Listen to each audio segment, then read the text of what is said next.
అవునా కదా? సో అది నెక్స్ట్ మీరు సింపథెటిక్ డ్రైవ్. ఇవాళ మీరు ఇదే చిరంజీవి గారికి జగన్మోహన్ రెడ్డి గారి ఇంటికి వెళ్ళిన నెరేషన్ వెసెస్ ఇవాళ ఇదే అల్లు అర్జున్కి entire fertility Hess turn to his house, but except Nagababu గారికి చిరంజీవి గారికి ఆయన ఇచ్చిన ప్రివిలేజ్. ఇది మీరు గమనించారా? ఈయనంతటి ఈయన వెళ్ళి వాళ్ళకి సంఘీభావాలు తీసుకుని వచ్చాడు, మిగిలిన వాళ్ళు సంఘీభావాలు ఇవ్వడానికి వచ్చారు.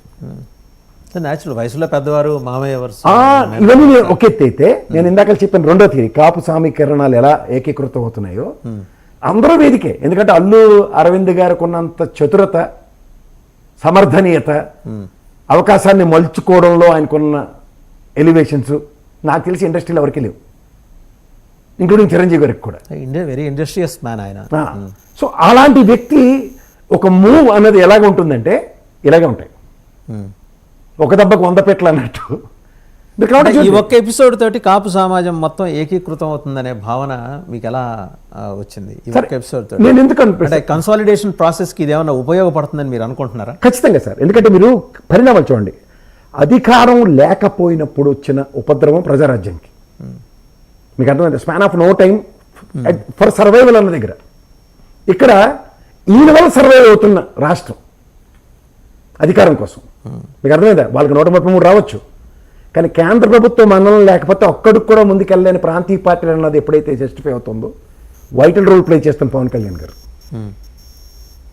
సో ఈ కీ రోల్లో ఉన్నప్పుడు ఇనుము వేరు మీద ఉన్నప్పుడు ఎలా కావాలంటే అలా మలుచుకోవడానికి ఇక్కడ ఏకీకృతం అవుతుంది. మీరు ఆద్యంతో మీరు గమనించండి, ఇవాళ అవంత్ శ్రీనివాస్ కానీ గంట శ్రీనివాసరావు గారు ఎంత అల్లరి పెట్టారో ఆయన ఇవన్నీ గమనించుకోగలిగితే ఇవాళ ఆయన ఏమీ కాకుండా ఒక డోరు జనసేన పక్క ఓపెన్ అయిపోయి కనబడుతుంది.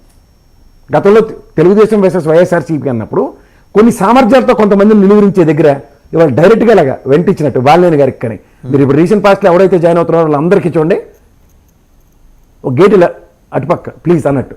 ఈ ప్లీజ్ అన్నది ఏమవుతుంది, క్షేత్రస్థాయిలో బలం పెంచుకోవడానికి మీరు ఇందాక అన్నట్టు రాయలసీమ ఈక్వేషన్స్ జస్టిఫై చేయడానికి చాలా ఉపయోగపడుతున్నాయి.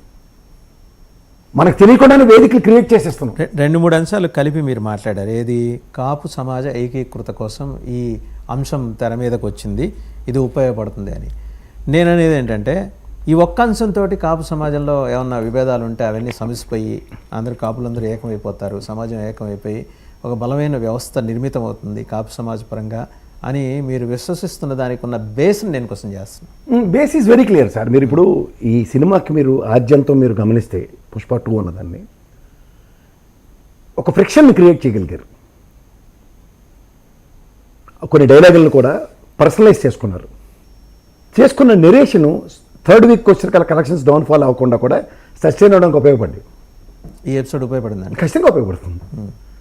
పాయింట్ నెంబర్ 2, ఒక మొమెంటం మన దగ్గర నుంచి వచ్చినప్పుడు గతంలో రామ్ చరణ్ గారు వచ్చి ఇప్పుడైతే అల్లు అర్జున్ గారు వచ్చు, ఇవాళ ఇండస్ట్రీ రికార్డ్స్ అన్ని స్మాష్ అవుతాయి కదా, అది మనదే అన్న పాకెట్ ఉందనుకోండి, ఆ వైబ్రేషన్స్ ఖచ్చితంగా ఎలివేట్ అవుతాయి కదా. ఇది సినిమా పరంగా ఉన్నప్పుడు సినిమాటిక్గా పొలిటిక్స్ చేస్తున్న ఆ ఫ్యామిలీ నుంచి చూసుకున్నప్పుడు ఎన్ని వైబ్రేషన్స్ వస్తాయి సార్ ఏకీకృతం అవడానికి? ఏకీకృతం అవటానికి ఇదంతా చేస్తున్నారు. అసలు విభజన కాపు సమాజంలో విభజన ఉంటాయి కదా, ఏకీకృతం అవుతుంది. మీరు విభజన అంటున్నారు, నేను అందుకే చెప్తున్నాను. ఫస్ట్ 1 వీక్ 2 వీక్స్ జరిగిన డిబేట్ ఇన్ ద మార్కెట్ చూడండి, యాజ్ ఇఫ్ అన్నట్టు వెసెస్ ఇవాళ ఏమీ లేదన్నది 3rd వీక్ వచ్చేసరికి ఎస్టాబ్లిష్ కనబడింది కదా. సో ఇదంతా వైఎస్ఆర్సీపీ ధర్నాలను డిస్మిస్ చేసి జనాలకి అది కనపడకుండా చేయడం కోసిన పూసినా కాటుకు అంటారు, అంతేనా? ఆబ్వియస్లీ నేను ఖచ్చితంగా చెప్పగలను. ఎందుకంటే span of no time arrested అవుతున్న విధానం 11 గంటలకు మొదలైంది. 11 గంటలకు అక్కడ ఆ సామర్థ్యానికి తగ్గట్టుగా వైబ్రేషన్స్ కనబడుతున్నప్పుడు 11 నుంచి టోటల్ అటెన్షన్ టువర్డ్స్ దిస్ 12:20 నుంచి ఆల్మోస్ట్ అంటే 11 గంటలకు వెళ్ళడం జరిగింది, బ్రేకింగ్లతో స్టార్ట్ అయ్యి 12:20 నుంచి చేజింగ్లో మొదలైంది. విత్రపోయారా జగన్మోహన్ రెడ్డి గారు దీనివల్ల? ఆయన ఏమో నాకే తెలుసు. మామూలుగా మీకు ఎలా వైసీపీ ఆయనే సంఘీభావాలు ఇచ్చుకున్నాడు, సాయంత్రం ట్వీట్ ఇచ్చాడు కదా. సో ఆయన కూడా ట్రాప్ చేసి అంటారు. ఆబ్వియస్లీ మీకు the primary motive and purpose ఏముంది, ఆయన క్రెడిట్ ఎవరికి ఇచ్చుకోవాలి? మా కార్యకర్తలు, మా నియోజకవర్గంలో ఉన్న నాయకులు అందరూ ఇంత బ్రహ్మాండంగా చేశారన్న దగ్గర కూడా అది ఇటు తిరిగి భూమరంగే ఎక్కడికే కంక్లూషన్స్కి వచ్చాయి. వీరి తరఫున వాదించిన న్యాయవాది కూడా ఆయన ఎంపీ నిరంజన్ రెడ్డి గారు వైసీపీ, ఆయన కూడా వాళ్ళు అదే క్లెయిమ్ చేసుకున్నారు. సరే సార్, మీరు ఇప్పుడు మన కపిల్ సిబ్బాల్ని, మనోజ్ సంఘవిని ఇలాంటి వాళ్ళని మీరు ఇతరత మహారాజులు ఢిల్లీలో ఇక్కడ 30% కమిషన్ తీసుకుని ఏర్పాటు చేసిన వాళ్ళందరూ కూడా ఏవో పార్టీలకు ఆపాదించబడిన వాళ్ళే కదా, ఎంపీ లేని వాళ్ళే కదా. వాళ్ళు కేసు ఇస్తే వాదించరా?